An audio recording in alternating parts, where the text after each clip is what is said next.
પર નિષ્ફળતાના વિરોધમાં વેલેન્સિયાના લોકો દ્વારા અધિકારીઓના રાજીનામાની માંગ કરાઈ। વેલેન્સિયાના 10,000થી વધુ રહેવાસીઓએ શનિવારે રસ્તાઓ પર ઉતરીને તાજેતરના વિનાશક પૂરને સંભાળવામાં નિષ્ફળ રહેલા પ્રાદેશિક અધિકારીઓના રાજીનામાની માંગ કરી।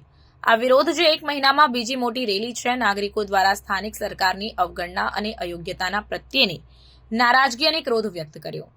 29 અને 30 ઓક્ટોબર 2024ના પૂરમાં ઓછામાં ઓછા 230 લોકોના મરણ થયા અને ઘરો, વાહનો અને ઇન્ફ્રાસ્ટ્રક્ચરને વ્યાપક નુકસાન થયું। પ્રાદેશિક પ્રશાસને સમયસર પૂર ચેતવણીઓ જારી કરવામાં નિષ્ફળતા દર્શાવતા ઘણા રહેવાસીઓ અચાનક પૂર માટે અણસાર હતા। વેલેન્સિયાના પ્રાદેશિક પ્રમુખ કાર્લોસ માઝોન વિવાદના કેન્દ્રમાં રહ્યા છે। રાજીનામાની માંગ છતાં માઝોને રાજીનામું આપવાનો ઇનકાર કર્યો। તેના બદલે તેના કેબિનેટમાં ફેરફાર કર્યા છે અને સફાઈ પ્રયાસોની દેખરેખ માટે નિવૃત્ત જનરલની નિમણૂક કરી છે। જો કે આ પગલાઓએ જાહેર રોષને શમાવવામાં થોડું જ યોગદાન આપ્યું છે। પ્રદર્શનકારીઓએ શહેરમાં રેલી કાઢી, બેનરો પકડી અને જવાબદારીની માંગ સાથે સૂત્રોચ્ચાર કર્યા। વિરોધનો અંત ભાગ લેનારાઓએ તેમના ફોન પર પ્રાપ્ત કરેલી ચેતવણીને એકસાથે વગાડીને કર્યો, જે અધિકારીઓને વિલંબિત અને અયોગ્ય પ્રતિસાદનું પ્રતીક છે।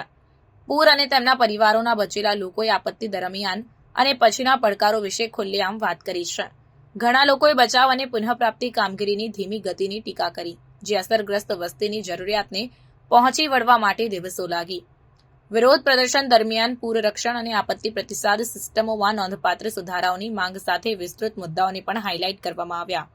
પૂરથી ગંભીર રીતે નુકસાન પામેલા પૂરતા શાળાઓ અને જાહેર સુવિધાઓની અછત પણ એક મુખ્ય ચિંતાનો મુદ્દો હતો। જ્યારે સફાઈ ચાલુ છે, ત્યારે વેલેન્સિયાના નાગરિકો વચ્ચે જવાબદારી અને વધુ સારી શાસન માટેની માંગ મજબૂત છે। આ કોલ્સ માટે પ્રાદેશિક સરકારનો પ્રતિસાદ આવતા મહિનાઓમાં રાજકીય દ્રશ્યને આકાર આપશે।